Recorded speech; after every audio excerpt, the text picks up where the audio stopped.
وحده لا شريك له وأشهد أن محمدا عبده ورسوله أما بعد فيقول ربنا تبارك وتعالى يا أيها الذين آمنوا اتقوا الله حق تقاته ولا تموتن إلا وأنتم مسلمون يا أيها الذين آمنوا اتقوا الله وقولوا قولا سديدا يصلح لكم أعمالكم ويغفر لكم ذنوبكم ومن يطع الله ورسوله فقد فاز فوزا عظيما يقول نبينا عليه الصلاة والسلام فإن أصدق الحديث كتاب الله وخير الهدي هدي محمد صلى الله عليه وعلى آله وسلم وشر الأمور محدثاتها فإن كل محدثة بدعة وكل بدعة ضلالة وكل ضلالة في النار. إخواني في الدين rahimani wa rahimakumullah. Kita bersyukur kepada Allah Subhanahu wa taala yang mana pada sore hari ini dengan seizinnya kita kembali dikumpulkan oleh Allah dalam majelis yang mulia ini, yaitu Majlisul Ilm. Sebagaimana biasanya kita membaca pada sore hari ini sebuah risalah kecil yang berjudul Kitabullah Ta'ala wa Makanatuhul Azimah, karya Syekh Abdul Aziz bin Abdullah Al-Syekh Hafizahullah Ta'ala. Pada pelajaran kita yang terakhir, yaitu sebelum Ramadan, kita sudah membaca keterangan beliau hafizahullah mengenai perkara yang disyariatkan berupa adab-adab yang dianjurkan bagi para pembaca Al-Quran. Yang pertama beliau sebutkan yaitu bahwa orang yang membaca Al-Quran hendaknya tatkala dia membaca Al-Quran, dia dalam keadaan yang paling sempurna, yaitu dalam keadaan bersuci dan bersih. Alasannya adalah dalam rangka untuk memuliakan Kitabullah Ta'ala, yakni Al-Quran.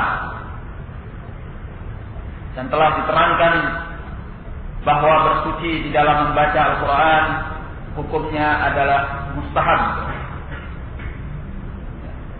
Kemudian beliau memperinci permasalahan ini, di mana beliau menjelaskan tidak mengapa bagi orang yang berhadas, yang tidak dalam keadaan suci, tidak memiliki wudu, untuk dia membaca Al-Quran.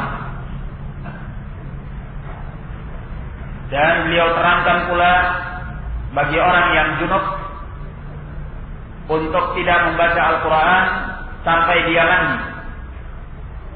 Dan yang benar kata beliau bahwa seorang wanita yang haid, wanita yang mengalami al-haid, boleh untuk membaca Al-Quran tatkala haidnya.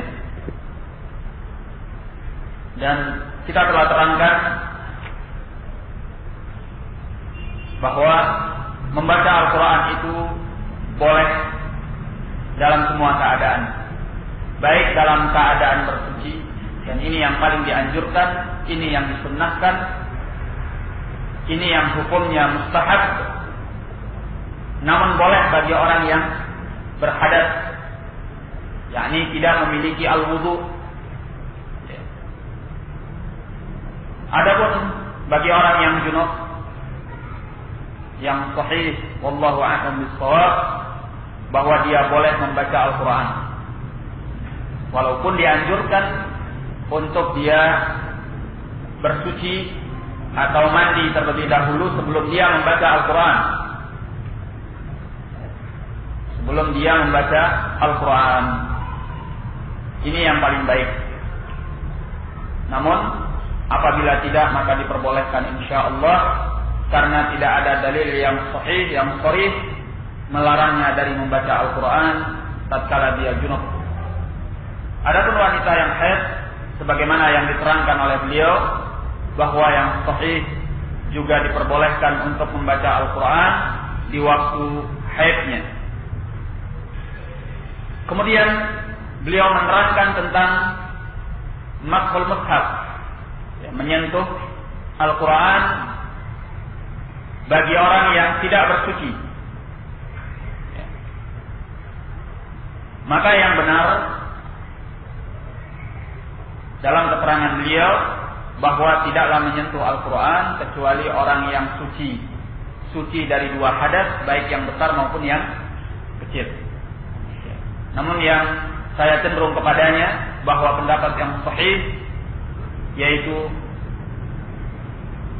menyentuh Al-Quran diperbolehkan walaupun bagi orang yang tidak suci, baik tidak suci dari hadas yang kecil maupun dari hadas yang besar. Hadas yang besar yaitu al-junub, al-janabah, demikian pula al-haid. Nah, yang benar bahwa diperbolehkan bagi mereka yang tidak suci, baik yang tidak suci dari hadas kecil atau tidak suci dari hadas besar, untuk menyentuh Al-Quran. Adapun firman Allah Tabaraka wa Ta'ala, la yamassuhu illa al-mutahharun, tidak ada yang menyentuhnya kecuali orang-orang yang suci. Yang dimaksud adalah al-malaikah. Dan yang dimaksud dengan kitabullah di sini yaitu Al-Quran yang ada di Lauhil Mahfuz. Nah,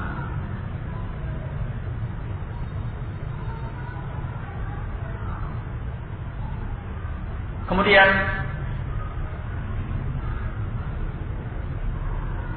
pelajaran yang sudah kita jelaskan ini sudah kita terangkan dalam pertemuan yang terakhir sebelum Ramadan.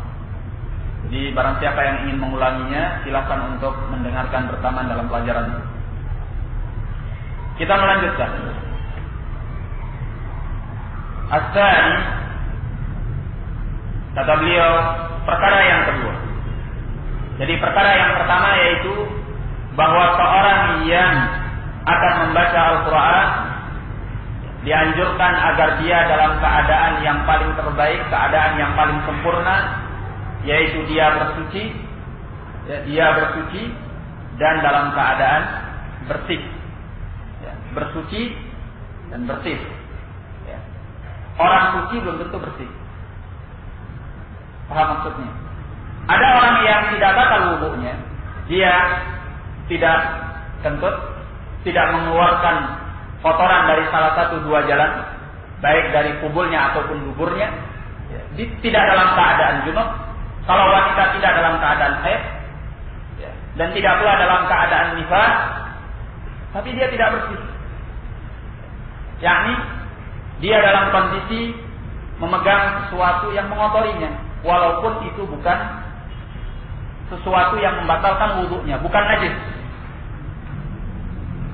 namun dia tidak bersih. Misalnya seorang yang baru bekerja di peternakan ayam, dalam keadaan sebelumnya dia sudah bersuci, dan wudunya belum batal, tapi dia sedang dalam keadaan tidak bersih, berlumuran dengan selai ayam misalnya. Nah, yang seperti ini tidak dianjurkan. Jadi dalam keadaan suci dan bersih, suci dan bersih. Suci dalam keadaan punya wudu, dan tidak junub, kalau wanita tidak haid, tidak nifas, ya, dan juga dalam keadaan bersih dari hal-hal yang mengotorinya, mengotori badannya ataupun mengotori pakaiannya. Nah, qala ats-tsani, yang kedua, idza arada asy-syuru'a fil qira'ah ustuhibba lahu ay yasta'iza. Yang kedua, apabila dia ingin untuk memulai membaca, yakni membaca Al-Quran, ustuhibba lahu ay yasta'iz, dianjurkan, disunnahkan untuknya bahwa dia beristi'adzah. Apa artinya beristi'adzah? Yaitu dia mengatakan a'udzubillahi minasyaitonir rajim, a'udzubillahi minasyaitonir rajim. Liqaulihi ta'ala, dikarenakan firman Allah tabaraka wa ta'ala, fa idza qara'tal qur'ana fasta'iz billahi minasyaitonir rajim. Ini dalam surah An-Nahl ayat yang ke-98. Allah berfirman, fa idza qara'tal qur'an, apabila engkau membaca Al-Quran, fasta'iz billah, maka berlindunglah engkau dengan Allah, minasyaitonir rajim, dari syaitan yang terkutuk. Wa sifatuha, dan tata cara mengucapkan al-isti'adzah, mengucapkan a'udzubillah, ayyaqul, bahwa dia mengatakan a'udzubillahi minasyaitonir rajim. Tata caranya adalah dia mengatakan a'udzubillahi minasyaitonir rajim. Nah, ini ucapan yang ma'ruf yang banyak diucapkan oleh kaum muslimin dalam beristi'adzah. Wa kana ba'dus salaf, dan dahulu sebagian as-salaf yaqul, dia mengatakan a'udzubillahi as-sami'il 'alim minasyaitonir rajim. A'udzubillahi as-sami'il 'alim minasyaitonir rajim. Aku berlindung dengan Allah yang Maha mendengar dan Maha mengetahui dari syaitan yang terkutuk. Wa kilahuma sahih, dan masing-masing dari keduanya adalah benar. Jadi boleh dia membaca a'udzubillahi minasyaitonir rajim, ya, atau dia membaca a'udzubillahi as-sami'il 'alim minasyaitonir rajim. Dan membaca al-isti'adzah di awal kita membaca Al-Quran sangat dianjurkan, sangat motivasi untuk kita membacanya, sangat didorong untuk kita membacanya, agar kita tidak digoda oleh syaitan tatkala kita membaca Al-Quran itu. Ya. Dan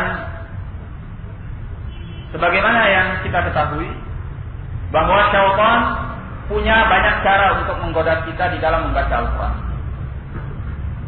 Ya. Terkadang kita digodanya untuk salah-salah dalam membacanya. Ya. Mestinya kita membaca seperti ini karena perbuatan syaitan, kita keliru dalam membacanya, sehingga bacaan kita sering keliru, sering salah. Dalam keadaan terkadang kita tidak menyadari itu. Ya. Padahal kalau kita kembali mencermati bacaan yang telah kita baca, ternyata kita salah dalam membacanya. Ya, ini perbuatan syaitan. Dia menggelincirkan lisan kita untuk keliru dan salah di dalam membaca Al-Quran. Ya. Atau terkadang dia menggoda kita dengan kita tidak mampu menghadirkan hati, pikiran kita ketika kita membaca Al-Quran. Ya. Mungkin lisan kita membaca Al-Quran, tapi pikiran kita tidak bersama Al-Quran itu. Ya. Pikiran kita sedang melakukan perjalanan panjang dan jauh, mengelilingi seluruh dunia. Ya. Mulai dari rumah, pasar, kemudian kemana lagi. Ya. Mulai dari Indonesia sampai Amerika, sampai pikiran dan hati kita dibawa oleh syaitan untuk berkelana, bermusafir, walaupun lisan kita membacanya. Ini termasuk dari godaan syaitan. Terkadang syaitan itu menggoda kita di dalam membaca Al-Quran. Ya, kita membaca Al-Quran dalam keadaan kita tidak mampu untuk mentadabburi apa yang ada di dalam Al-Quran itu. Ya. Ini termasuk dari perbuatan syaitan. Ya. Kita membacanya, kita paham artinya, kita mengerti maknanya, tapi kita tidak bisa mentadabburi, tidak bisa mendalami dan mengambil pelajaran dari apa yang kita baca dari Al-Quran tersebut, karena perbuatan syaitan. Ya. Terkadang syaitan, tatkala kita membaca Al-Quran, dibuatnya kita selalu ingin buang angin. Ya. Perasaan kita selalu diganggu dengan kepingin buang angin. Atau terkadang digodanya selalu kebelit kencing, atau kebelit buang air besar, atau hal-hal lain yang membuat kita terlalaikan dari membaca Al-Quran. Terkadang kita digoda oleh syaitan untuk kita tidak betah di dalam membaca Al-Quran. Ya, 5 menit saja sudah seperti 5 tahun. Ya, 5 menit seperti 5 tahun. Karena lamanya kita menanti 5 menit di dalam membaca Al-Quran itu, dibuat oleh syaitan kita tidak betah untuk membaca. Ya. Nah, atau terkadang tatkala kita membaca Al-Quran digoda oleh syaitan untuk kita teringat dengan kebutuhan-kebutuhan yang lain, sehingga kita tidak konsentrasi. Ya. Baru sepenggal 2 penggal ayat yang kita baca, tapi syaitan sudah memasukkan ke dalam pikiran kita bahwa engkau masih punya hajat demikian. Kenapa engkau tidak segera laksanakan sebelum lupa? Akhirnya kita menutup mushaf kita dan kita pun berangkat untuk menunaikan hajat tersebut. Banyak sekali godaan-godaan syaitan tatkala kita membaca Al-Quran. Oleh karena itu dikatakan di dalam Al-Quran, Allah berfirman, "Fa idza qara'tal Qur'an fasta'idz billahi minasyaitonir rajim."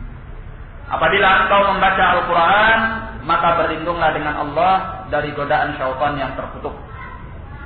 Nah, as-salis, yang ketiga, yanbaghi lil qari' ay yubasmila fi bidayati kulli suratin ma'ada bara'ah. Dan di sini kita ingatkan bagi orang yang membaca Al-Quran, kalau dia akan membaca Al-Quran, dia membaca Al-Isti'adah. Kalau dia akan membaca Al-Quran, dia membaca Al-Isti'adah di awalnya, supaya dia terlepas daripada godaan syaitan tatkala dia membaca Al-Quran. Nah, demikian pula apabila engkau ketika membaca Al-Quran itu, engkau merasa engkau sedang digoda oleh syaitan dengan salah satu godaan-godaan yang kita sebutkan tadi, maka dalam rangka agar engkau melepaskan diri daripada godaan-godaan tersebut, silahkan kembali engkau membaca Al-Isti'adah. Ulangi bacaan a'udzubillahi minasyaitonir rajim, ya, dengan menghadirkan hati, dengan benar-benar mohon perlindungan kepada Allah. Semoga godaan-godaan itu dilenyapkan, dihilangkan, disirnakan oleh Allah Tabaraka wa Ta'ala. Ya. Maka insya Allah setiap kita mendapatkan godaan dari syaitan tatkala kita membaca Al-Quran, kita membaca a'udzubillahi minasyaitonir rajim atau a'udzubillahi samii'il 'aliim minasyaitonir rajim, kita berharap bahwa godaan-godaan itu akan hilang, akan sirna, akan lenyap.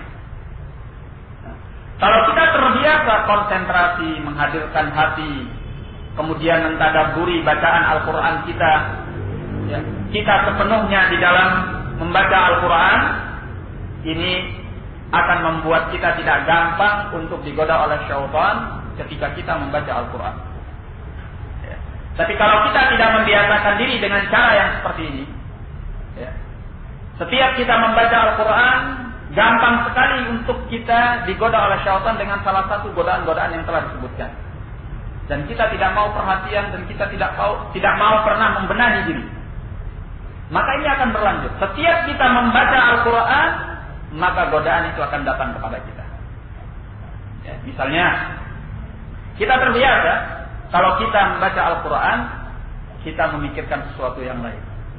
Tidak pernah ada dalam hati kita, dalam diri kita, dalam keinginan kita untuk kita membenahi agar ketika membaca Al-Quran jangan sampai memikirkan yang lain.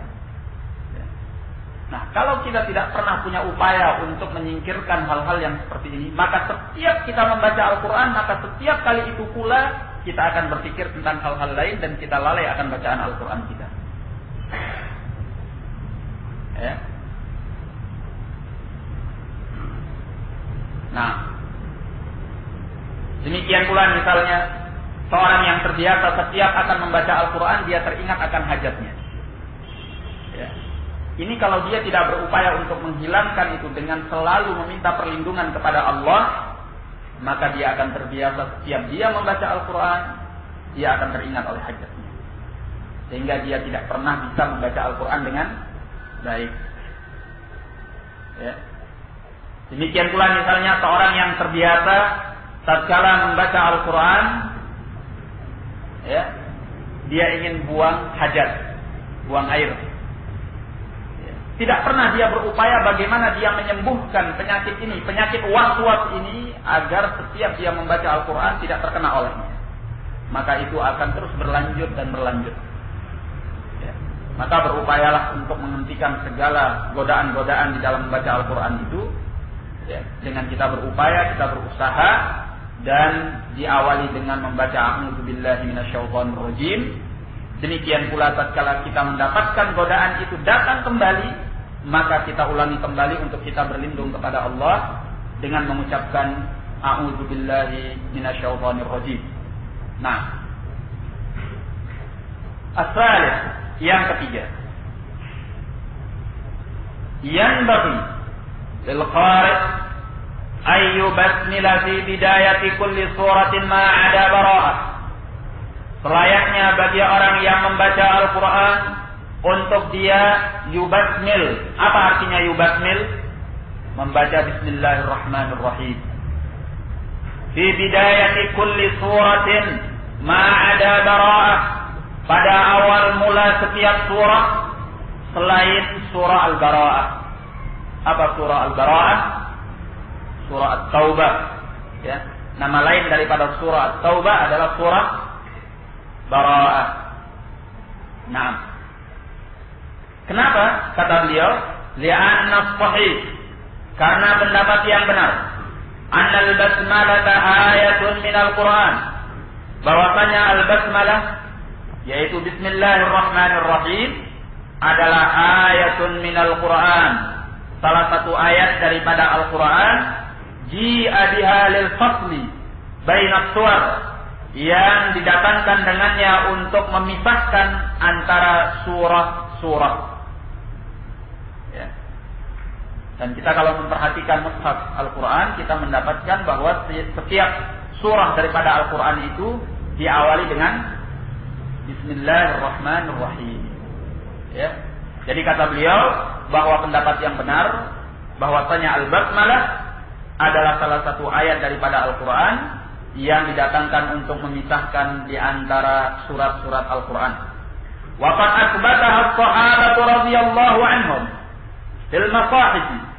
Dan para sahabat radhiyallahu taala anhum telah menetapkan al-basmalah pada mushaf-mushaf fi awail as-suwar, pada awal-awal setiap surah, ma ada bara'ah, selain daripada surah Bara'ah. Ya. Dan perbuatan as-sahabah, ijma' as-sahabah atas sikap mereka yang demikian ini menunjukkan bahwa Bismillahirrahmanirrahim adalah salah satu ayat daripada Al-Quran dan didatangkan untuk memisahkan di antara surat-surat Al-Quran. Ya. Selain apa? Surah Bara'ah, surah Taubah. Ya. Seolah-olah bahwa suratul Anfal dengan surah At-Taubah itu menjadi satu, sehingga tidak dipisahkan dengan Bismillahirrahmanirrahim di awal daripada surah At-Taubah. Nah, jadi perkara yang ketiga yang perlu diperhatikan bagi orang yang membaca Al-Quran adalah mengucapkan Bismillahirrahmanirrahim setiap kali dia membaca awal setiap surah, kecuali surah Bara'ah. Ingat, setiap dia membaca awal setiap surah kecuali surah Bara'ah. Tapi kalau dia membaca pertengahan surah, apakah dia membaca Bismillahirrahmanirrahim? Tentunya tidak. Kenapa? Karena Bismillahirrahmanirrahim itu adalah ayat daripada Al-Quran yang ditetapkan oleh as-sahabah di awal setiap surah. Sehingga kalau di tengah atau di akhir dari setiap surah dari Al-Quran tidak kita dapatkan Bismillahirrahmanirrahim. Aintumuh? Maka kalau kita membaca awal setiap surah, misalnya surah Al-Baqarah atau Ali Imran atau An-Nisa atau yang selainnya, maka bacalah pertama A'udzubillahi minasyaitonirrajim, kemudian Bismillahirrahmanirrahim, baru membaca surah itu dari awalnya. Tapi kalau kita ingin membaca dari tengahnya, atau kebetulan kali ini kita akan memulai membaca dari pertengahan surah itu karena sebelumnya sudah kita membacanya,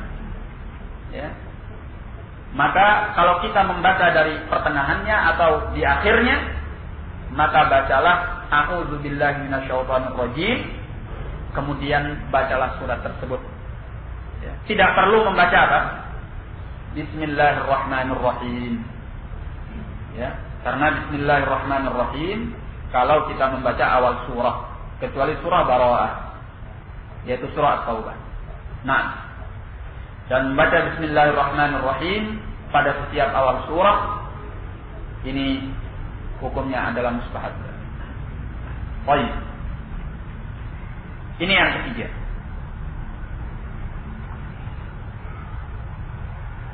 Dan di antara makna bahwa kita membaca Bismillahirrahmanirrahim tatkala kita memulai membaca setiap awal surah, sebagaimana dalam perkara-perkara yang lainnya, bahwa kita membaca Al-Basmalah dalam rangka kita memohon pertolongan dan bantuan dari Allah untuk kita melaksanakan perbuatan ini. Karena Bismillahirrahmanirrahim dalam mazhab Ahli Sunnah wal Jamaah, al-ba adalah lil isti'anah. Harful ba dalam kalimat Bismillahirrahmanirrahim gunanya adalah untuk kita mohon perlindungan dan pertolongan dari Allah. Mohon bantuan dan pertolongan dari Allah. Jadi tatkala kita membaca Bismillahirrahmanirrahim dengan nama Allah yang Maha Pengasih lagi Maha Penyayang, artinya aku mohon pertolongan dengan nama Allah yang Maha Pengasih dan Maha Penyayang untuk membaca daripada surah ini. Nah, kemudian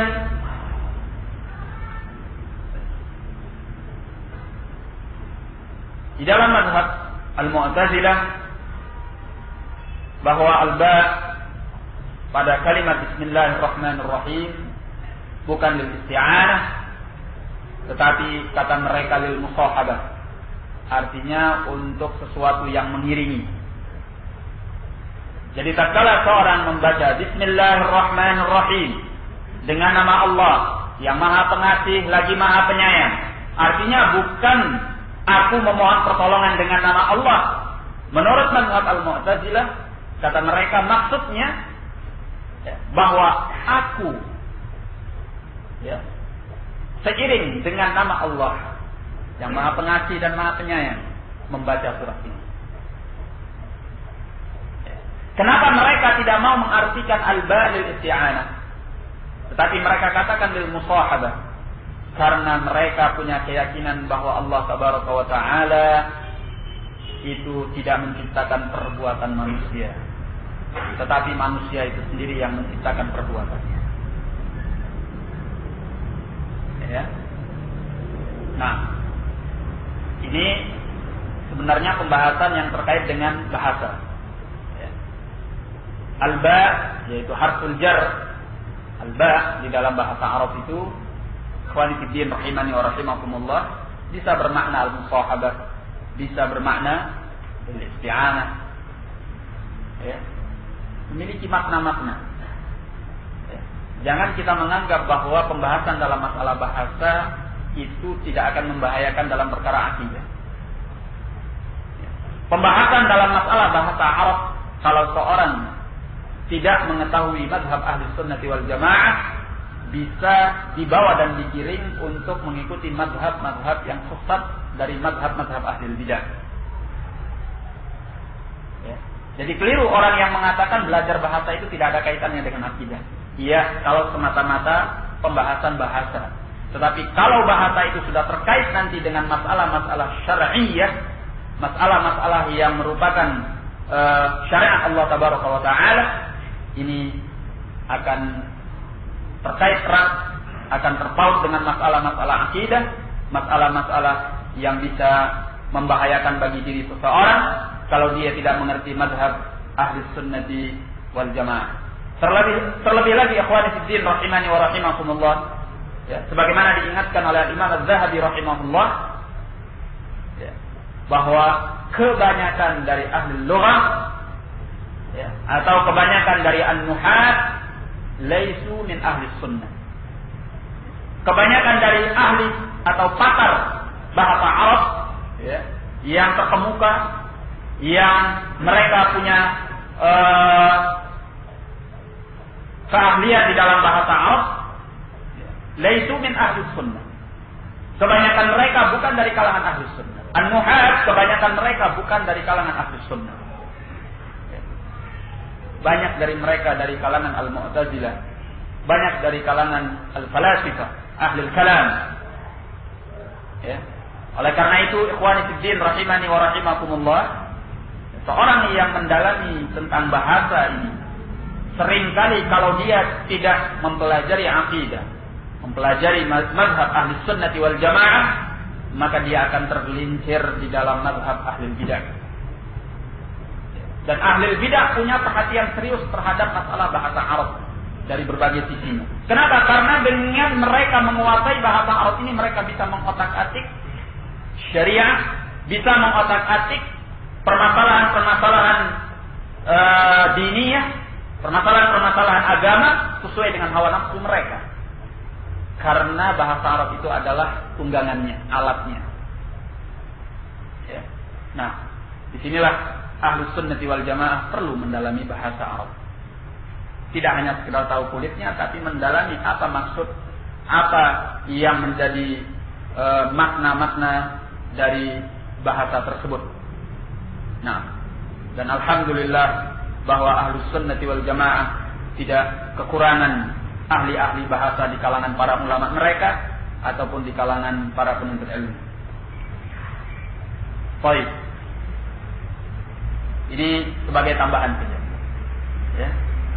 Yang kita inginkan dari pembahasan ini bahwa bacaan Bismillahirrahmanirrahim menurut mazhab ahli sunnati wal jamaah, al-ba yaitu lil isti'anah, ya, al-ba untuk memohon pertolongan kepada Allah, bukan lil musahabah, bukan untuk sesuatu yang mengiringi.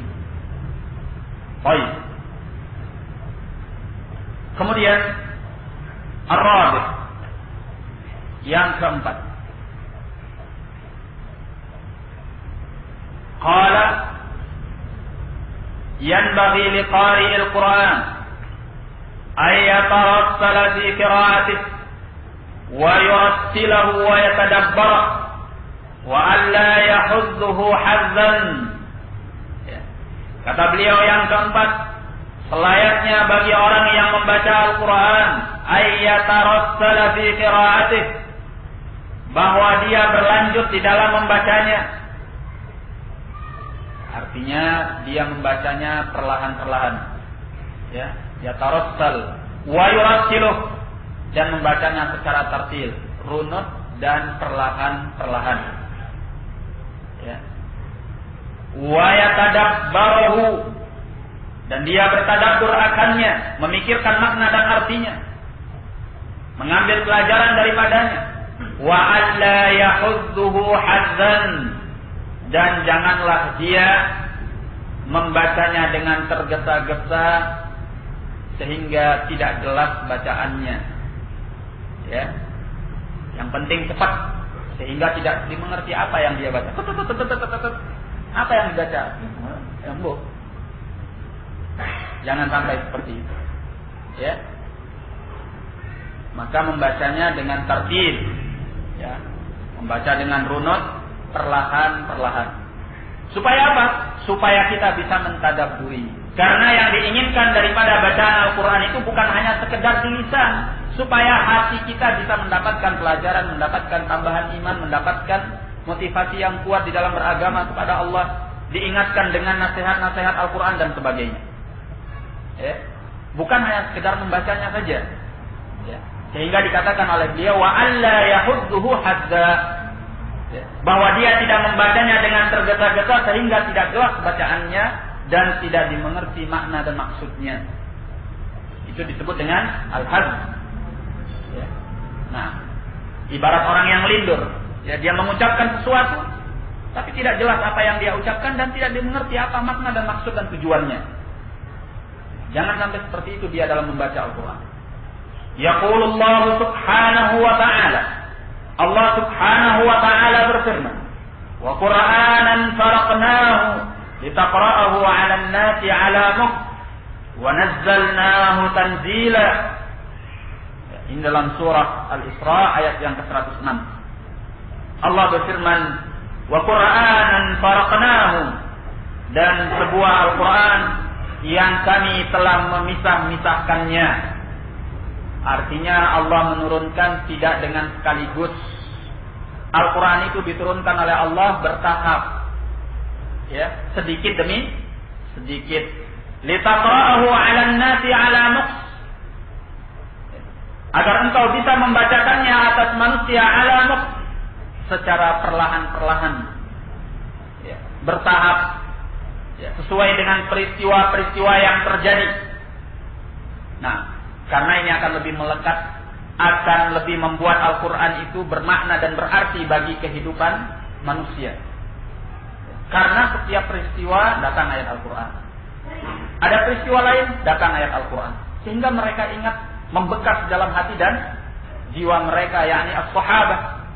Dan ini akan mereka wariskan nantinya kepada umat-umat yang berikutnya. Wa nazzalnahu tanzila, dan kami menurunkannya secara terpisah-pisah.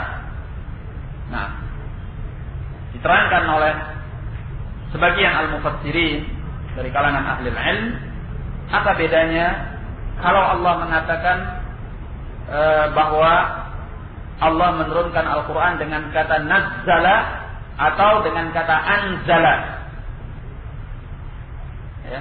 Kalau dengan kata nazzala, ini menunjukkan bahwa Al-Quran itu diturunkan secara bertahap, perlahan-perlahan, sedikit demi sedikit, ya, seperti yang sudah diterangkan. Nah, ini dalam surah Al-Isra ayat yang ke-106. Baik, syahid daripada ayat ini yaitu firman Allah Tabaraka wa Ta'ala, litaqra'ahu 'alan nas 'ala mukth, agar engkau membacakan Al-Quran itu kepada manusia secara perlahan-perlahan. Ya, jadi tidak boleh membacanya dengan tergesa-gesa sehingga tidak jelas dan tidak dimengerti maknanya. Seperti yang sudah kita pelajari, bahwa orang yang membaca Al-Quran dan mengkhatamkan Al-Quran itu jangan sampai lebih kurang daripada berapa? Paling cepat berapa? 3 hari. Itu sudah paling cepat. Kalau lebih cepat daripada 3 hari, itu sudah tidak benar. Kenapa? Karena kalau lebih cepat daripada 3 hari, dikhawatirkan bahwa bacaan dia di dalam mengkhatamkan Al-Quran itu tidak lagi bacaan yang baik, tidak lagi dengan tartil dan dengan tadabbur. Ya. Dikhawatirkan dia membacanya dengan al-hadz, yahudzuhu hadzan, membacanya dengan tergesa-gesa sehingga tidak jelas dan tidak dimengerti apa yang dia baca. Nah, barakallahu fiik. Maka yang paling cepat seorang membaca dan mengkhatamkan Al-Quran adalah 3 hari. Dan banyak di antara sahabat yang mereka mengkhatamkan Al-Quran selama 7 hari. Ya, selama 7 hari dalam 1 minggu. Nah, qala wa fi sahih al-Bukhari an Ibnu Abbas radhiyallahu ta'ala anhuma fi qawlihi ta'ala, dan di dalam Sahih Al-Bukhari dari Abdullah bin Abbas, semoga Allah meridai keduanya, mengenai firman Allah tabaraka wa ta'ala, la tuharrik bihi lisanaka lita'jala bih, janganlah engkau bergegas menggerakkan lisanmu dengannya, yakni dengan Al-Quran, lita'jala bih, karena engkau tergesa-gesa dengannya. Qala, berkata Abdullah bin Abbas mengenai ayat ini, ya, ayat di mana Allah menegur nabinya sallallahu alaihi wasallam, jangan engkau terburu-buru menggerakkan lisanmu dalam rangka engkau tergesa-gesa untuk membaca Al-Quran. Nah, qala, kata Abdullah bin Abbas, kana Rasulullah sallallahu alaihi wa ala alihi wasallam, dahulu Rasulullah sallallahu alaihi wa ala alihi wa sallam, idza nazala alaihi Jibril bil wahyi, apabila Jibril alaihi salam telah turun membawa wahyu, wa kana mimma yuharriku bihi lisanahu wa syafataihi, dan dahulu beliau menggerakkan dengannya lisannya dan kedua bibirnya, fayashtaddu alaihi, maka ini terasa berat atas beliau. Ya, jadi setiap Jibril datang membawa wahyu, beliau bergegas menggerakkan lisannya dan kedua bibirnya, khawatir kalau bacaan itu luput dan hilang atau lupa. Jadi beliau terburu-buru, tergesa-gesa menggerakkan lisannya dan kedua bibirnya untuk mengikuti wahyu yang dibawa oleh Jibril. Nah, fayashtaddu alaih, sehingga hal ini terasa berat atas beliau karena tergesa-gesa, terburu-buru. Ya, bayangkan saja kalau kita mengikuti bacaan seseorang, ucapan seseorang dengan tergesa-gesa dan terburu-buru. Berat enggak? Berat. Ya, ini yang dirasakan oleh Nabi sallallahu alaihi wasallam tatkala turunnya wahyu. Wa kana yu'rafu minhu. Ya, dan hal ini diketahui daripada beliau. Ya, yakni beliau merasa berat. Fa anzalallahu al-ayata allati fi, maka Allah menurunkan ayat yang berada pada surat ini, yaitu la uqsimu biyaumil qiyamah. Ya. Tidaklah aku bersumpah dengan hari kiamat. Atau la di sini hanya ziyadah tambah. Allah bersumpah dengan hari kiamat. Sampai kepada firman-Nya, la tuharrik bihi lisanaka lita'jala bih, janganlah engkau menggerakkan dengannya lisanmu agar dalam rangka engkau tergesa-gesa dengannya. Allah tegur Nabi sallallahu alaihi wasallam tatkala beliau berbuat yang demikian itu. Ya, jangan engkau terburu-buru menggerakkan lisanmu karena engkau tergesa-gesa ingin mendapatkan bacaan Al-Qur'an itu. Ya. Inna alaina jam'ahu wa qur'ana, sungguhnya kewajiban kami untuk mengumpulkannya dan membacakannya. Fa inna alaina an najma'ahu fi sadrik, kata beliau, maksudnya yaitu bahwa kewajiban kami mengumpulkannya di dalam dadamu. Artinya tatkala Allah menyatakan la tuharrik bihi lisanaka lita'jala bih, jangan kau tergesa-gesa menggerakkan lisanmu dengannya agar engkau terburu-buru untuk membacanya. Allah tegur beliau, inna alaina jam'ahu wa qur'ana, sungguhnya kewajiban kami untuk mengumpulkannya dan membacakannya. Kata Abdullah bin Abbas, maksudnya bahwa kewajiban kami untuk mengumpulkan Al-Quran itu di dalam dadamu. Artinya bahwa engkau tidak akan lupa. Ya. Jadi Nabi jangan tergesa-gesa, jangan terburu-buru untuk mengikuti bacaan Al-Quran yang dibawa oleh Jibril, karena beliau tidak akan lupa, tidak akan luput bacaan itu. Sebab apa? Sebab kata Allah tabaraka wa ta'ala, inna alaina jam'ahu Al-Quran. Ya. Merupakan kewajiban kami yang akan mengumpulkannya di dalam dada. Kenapa di dalam dada, enggak di dalam pikiran, enggak di dalam kepala? Hah? Kenapa di dalam dada, tidak di dalam kepala? Orang hafal itu kan kalau dalam istilah kita hafal di luar kepala. Ya. Selalu kita terbayangkan atau membayangkan kalau seorang hafal, maka dia hafal di dalam pikirannya, yaitu dalam kepalanya. Ini dikarenakan bahwa hati itu di dada, kalbu itu di dada, al-qalb bis-sadr. Dan yang mengingat, yang berpikir, yang memahami dan yang semacam itu adalah al-qalb, ya, hati atau kalbu, atau yang lebih tepatnya lagi jantung yang ada dalam dada kita ini. Bukan apa? Bukan otak kita. Otak ini adalah penyambung daripada apa yang ada di dalam hati. Dia itu akan berpikir, dia itu akan bergerak, dia itu akan memahami, dan selanjutnya setelah itu diproses di dalam hati kita, atau yang lebih tepatnya di dalam jantung kita, al-qalb. Ya. Jadi otak itu hanya medianya, tapi yang berpikir, memahami dan sebagainya itu adalah al-qalb. Baik, makanya dinyatakan an-najma'ahu fi sadrik. Kami akan mengumpulkannya di dalam dadamu, yakni di dalam qalbika, di dalam hatimu, di dalam kalbumu yang ada di dadamu itu. Nah, barakallahu fiikum. Makanya orang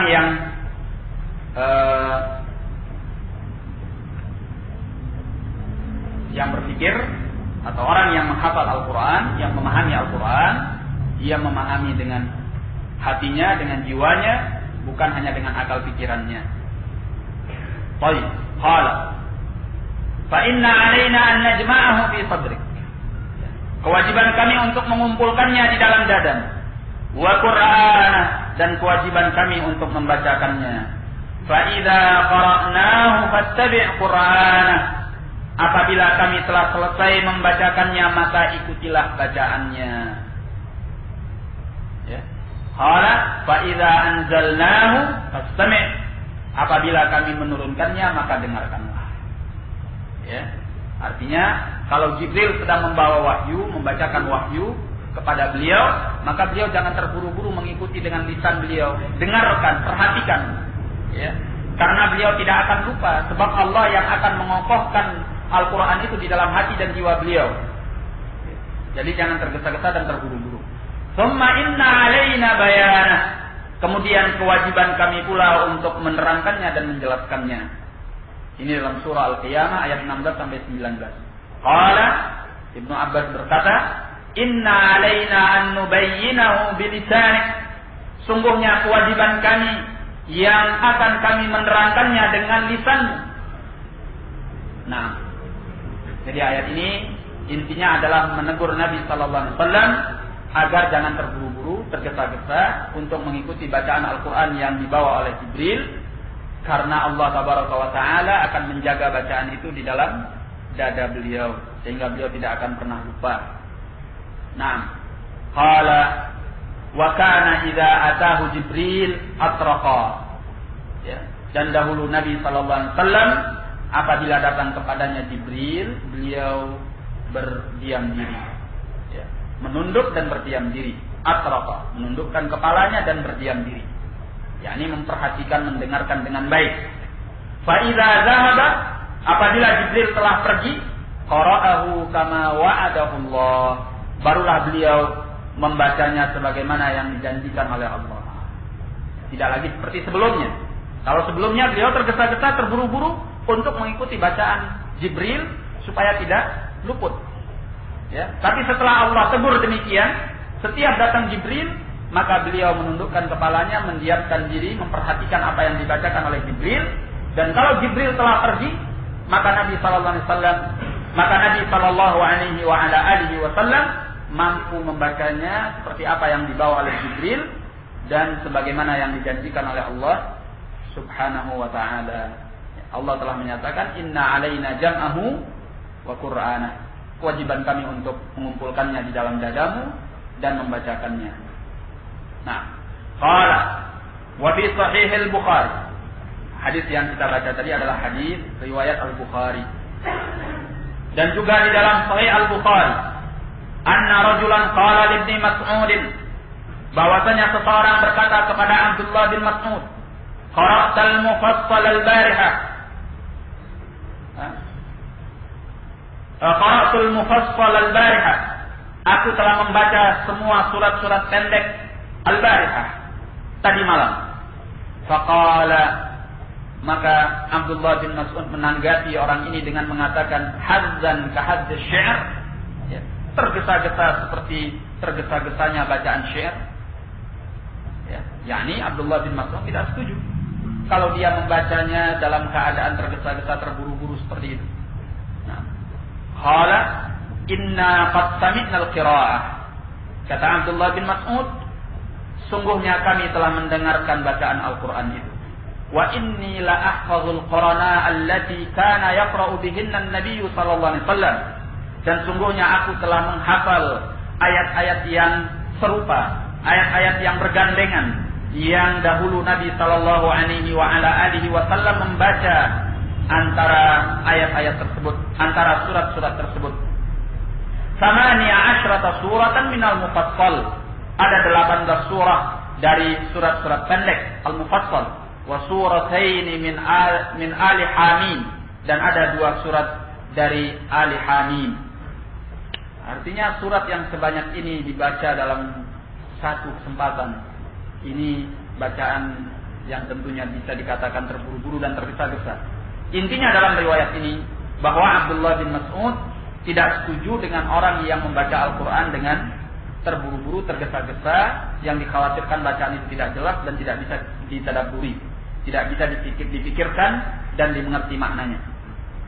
Qala wa jaa'a fi ba'd ar-riwayat, datang pada sebagian riwayat, anna ar-rajula qara'a al-mufassal fi rak'ah, bahwasanya seseorang membaca al-mufassal di dalam satu rakaat. Ya, bayangkan 18 surah, ya, dari al-mufassal dalam satu rakaat. Bagaimana bacaannya? Ya, 18 surah dalam satu rakaat. Ini bacaan yang tentunya tidak lagi bisa dipertanggungjawabkan. Ya. Mesti dia membacanya dengan ngawur dan tidak benar. Qala wa fi riwayatin li Abi Dawud, dalam sebuah riwayat bagi Abi Dawud, sarada fiha suwara an-nadha'ir. Ya. Faqala, beliau telah menguraikan pada riwayat tersebut surat-surat yang bergandengan. Suwar an-nadha'ir, surat-surat yang serupa dan bergandengan. Faqala, lakin an-nabiy sallallahu alaihi wa ala alihi wa sallam kana yaqra'u an-nadha'ir as-suratayn fi rak'ah. Namun kata beliau bahwasanya Nabi sallallahu alaihi wasallam membaca surat-surat yang berserupaan hanya 2 surat dalam satu rakaat. Tidak semuanya surah-surah al-mufassal dibaca 18 surah dalam satu rakaat, itu sudah tidak benar. Ya. Tapi Nabi sallallahu alaihi wasallam membaca 2 surah pada satu rakaat. Ya. Apa saja surat-surat yang berserupaan dan berkemiripan itu? An-Najmu war-Rahman. Ya, ini fi rak'ah pernah dibaca oleh Nabi dalam satu rakaat. Wan najmi idza hawa ma dhalla sahibukum wa ma ghawa ila akhir ar-Rahman. Ya. Ini digandengkan dengan An-Najm. Demikian pula waqtarabat dan al-haqqah. Ya, iqtarabatis sa'atu wa insyaqqal qamar, dengan al-haqqah wa ma adraka mal haqqah, sampai akhir daripada 2 surat ini. Fi rak'ah pada satu rakaat. At-Tur waz-Zariyat, ya, surah At-Tur dan Az-Zariyat. Nah, fi rak'ah ini juga dalam satu rakaat. Idza waqa'at dengan wa Nun dan surah Nun fi rak'ah dalam satu rakaat.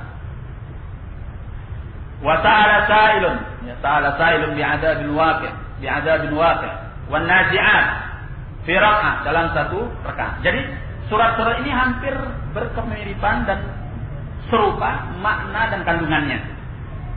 Ya. Apa yang terdapat dalam surat yang pertama dengan surat yang kedua hampir mirip. Ya. Walaupun ayat-ayatnya berbeda, tapi kandungan, pengertian dan tema pembicaraannya hampir serupa. Ya. Ini dibaca oleh Nabi Sallallahu Alaihi Wasallam bagi setiap dua surah pada satu rakaat. Ya, satu rakaat dari as-shalat. Wa wailun lil mutaffifin dan abasa wa abasa fi rakaat juga dalam satu rakaat. Al-mudaththir dan wal muzammil.